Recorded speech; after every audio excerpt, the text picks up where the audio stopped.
Halo Tribuners, balik lagi dengan saya Rena Laila dengan Kak Tom Limafa. Dia selain aktif di dunia usaha, dia juga aktif di komunitas sepeda. Gimana sih kegiatan dia saat bersepeda? Langsung aja yuk. Ya, halo Kak, apa kabar? Baik, karena Nah, aku mau kasih informasi sedikit nih tentang Kak Tom Limafa. Buat yang belum tahu, Kak Tom ini adalah pemilik dari Handmade Susby, terus Delta Machinery, Delta Outfit, bisnis Sapiku, dan masih banyak lagi. Dan Kak Tom juga dikenal karena membeli BMW punyanya Atta Halilintar dan prank tandingannya bagi-bagi sembako berisi uang jutaan rupiah. Nah, sekarang lagi sibuk apa nih Kak? sebenarnya kalau kesibukan sih seperti biasa ya, karena kebetulan saya pengusaha, ya kesibukannya yang ngurusin usaha. Ini di Sapiku lagi bikin central kitchen, ada pelebaran gudang juga kita.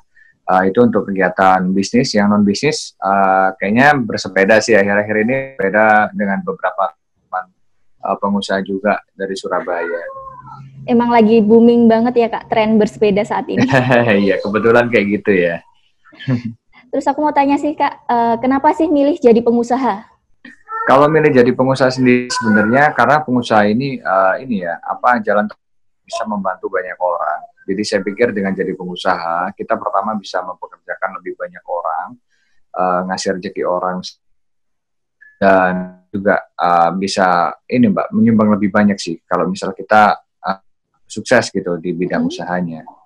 Terus mulai umur berapa sih Kak masuk ke dunia usaha ini? Kalau untuk masuk dunia usaha sebenarnya dari kecil sudah diajari Mbak ya, meskipun bukan usaha, dari kecil sudah diajarin kerja. Jadi memang dari kecil sudah diajarkan orang tua untuk disiplin, bekerja keras, bantu-bantu juga waktu dulu.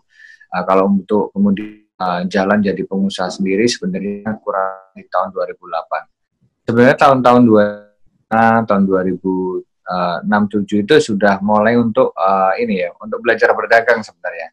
Tapi mulai concern di dunia bisnis, mempunyai sebuah nama untuk bisnisnya, sudah mulai ngatur strategi kurang lebih tahun 2008, pas dengan pertama kali saya pada waktu itu, Mbak. Terus boleh cerita sedikit nggak sih Kak tentang awal mulanya masuk dunia usaha ini tuh bagaimana, dan terus pertama kali tuh merintis apa?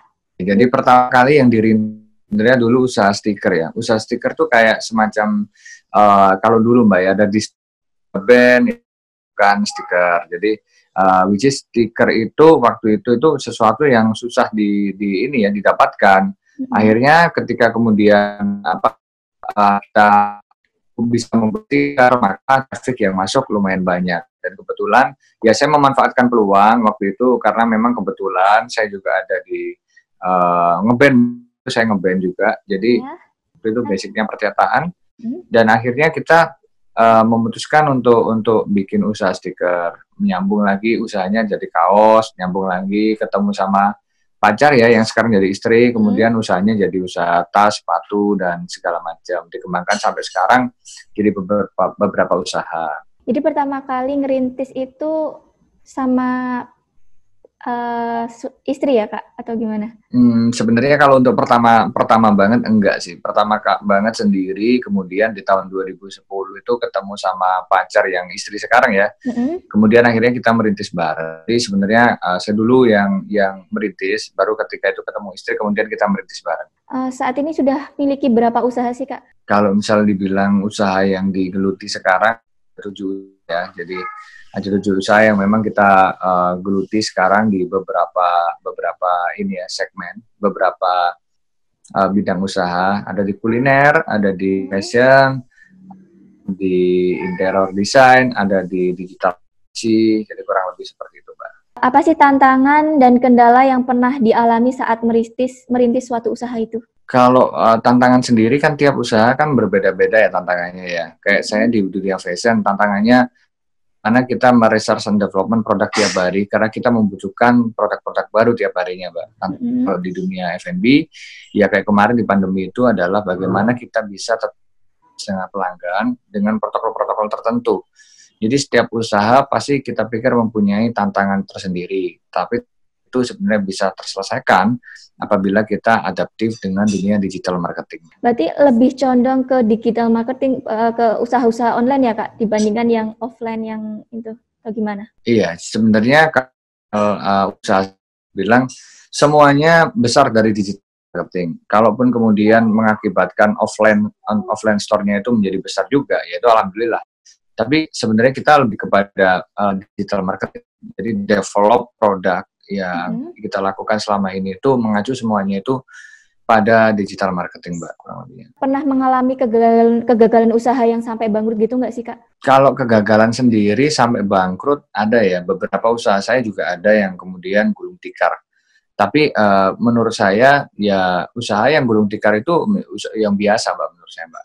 Bagaimana kita mengatasi dari usaha yang hampir kolaps kemudian bangkit lagi, ada yang kolaps, ada yang memang usaha itu memang back trafiknya masih naik turun. Jadi intinya kalau menurut saya kita jangan pernah menganggap sebagai kegagalan sih. Saya pikir dalam suatu bisnis ketika ada sebuah penurunan omset ya kita anggap itu sebagai ini Mbak ya, sebagai pembelajaran kita untuk kemudian kita lebih baik dan lebih baik lagi. Jadi ketika ada suatu problem ya sebisa mungkin kita problem solving, karena ketika problemnya sudah selesai biasanya ada pengalaman baru dan pembelajaran. Jadi dari kegagalan itu kita akan dapat problem solving dan bisa maju lagi ke usaha-usaha selanjutnya gitu. Kurang lebihnya seperti itu. Nah, terus kan ini saat ini kan lagi pandemi nih, Kak. Bagaimana sih cara menjalankan atau mempertahankan usaha di masa pandemi corona ini? Sebenarnya di era corona seperti ini paling gampang itu ketika kita mengadaptasi apapun dari digital marketing ya, di mana kita pasti tahu ya bahwa customer behavior akan berubah, Mbak. Jadi customer behavior-nya akan berubah, kebiasaan-kebiasaan orang akan berubah. Perubahan itu seiring dengan hal-hal besar yang terjadi. Kali ini pandemi kan. Jadi ya kalau misalnya kemudian orang lain itu sekarang sudah tidak diperbolehkan untuk dine in di restoran, ya maka kita harus menyediakan apa nih? Misal katakanlah kamu gratis. Kita menyediakan frozen untuk kemudian dikirim keluar kota, atau kalau fashion ya mungkin kita bisa subsidi ongkir dan segala macam. Jadi ketika kita bisa adaptasi maka kita terselesaikan dari badai apapun. Jadi digital marketing itu penting banget di era pandemi. Benar. Terus selama pandemi virus corona ini usaha yang dimiliki pernah mengalami dampak yang besar signifikan gitu nggak sih, Kak? Pasti ya, di awal berdampak sekali dengan kebijakan pemerintah yang mewajibkan untuk pada waktu buka sih sampai tutup segala macam pasti akan berpengaruh. Ketika kita bisa dan digital marketing harusnya hal seperti itu terselesaikan, Mbak, dan alhamdulillah sudah terselesaikan. Lagi pandemi corona ini berlangsung, sempat buat masker juga kan, Kak? Gimana sih awal mulanya kepikiran buat masker itu sendiri? Ya intinya pada waktu itu kita tahu bahwa masker adalah produk yang dibutuhkan ya saat pandemi saat ini. Kebetulan saya mempunyai mesin jahit dan kebetulan saya juga mempunyai banyak karyawan yang harus dirumahkan. Bagaimana caranya untuk karyawan yang dirumahkan ini kemudian bisa bekerja kembali, dan saya pikir ketika pertama kali saya jualan masker saya nggak expect kalau itu terlalu ramai ya, tapi pada kurang lebih pada 4 April ya, 2 April tahun 2020 diumumkan oleh pemerintahan bahwa tidak mengapa untuk memakai masker kain. Di situ ada pelonjakan secara order. Dari situ alhamdulillah kita akhirnya bisa beradaptasi. Meskipun tidak mempunyai banyak keuntungan yang kayak tas, sepatu seperti biasanya, paling tidak dengan adanya produk masker kain yang kita produksi bisa untuk menunjang ekonominya karyawan-karyawan saya yang memang hampir mau dirumahkan. Berarti sampai sekarang usaha masker itu masih ada ya? Masih berlangsung ya, Kak? Masih. Tapi sekarang sudah untuk produksi tas kembali, sepatu kembali, tapi ya memang disisakan beberapa tukang kemudian untuk menggarap masker. Nah itu kayaknya sempat dengar, jadi Kak Tom ini merangkul UMKM. Itu gimana sih, Kak, ceritanya bisa merangkul UMKM itu buat usahanya Kak Tom ini? Ya menurut saya UMKM itu sokok gurunya pemerintahan, sokok gurunya negara ya. Jadi ketika UMKM ini berhasil untuk menyerap jutaan pekerja, maka tugas pemerintah untuk kemudian membuat rakyat kita menjadi berpenghasilan itu sedikit tertentu gitu loh. Kan ini ngomongin usaha nih, Kak. apa goals tahun ini yang ingin dicapai di tahun ini? Ada goals? Sebenarnya goals untuk dicapai karena saya sebenarnya kalau misalnya ngomong goals ini selalu saya memasang baru, Mbak. Jadi goal saya bukan satu, tapi goal saya itu selalu berganti-ganti tiap tahun menyesuaikan dengan keadaan. Kayak goal saya kemarin itu waktu ada corona ini, bagaimana kemudian saya tetap mempekerjakan tim saya, tetap mempekerjakan semuanya untuk kemudian bisa bertahan di era pandemi saat ini, dan itu sudah tercapai. Sekarang goal saya kembali turun di medan perang lagi seperti sedia kala, berjualan lagi, dan alhamdulillah sekarang sudah lancar kembali, Mbak. Berarti semua usaha sekarang udah nggak terdampak corona ya? Sudah aman sekarang, kan sudah mulai ya new normal ya, jadi akan kembali normal juga sekarang sudah. Oke, ya.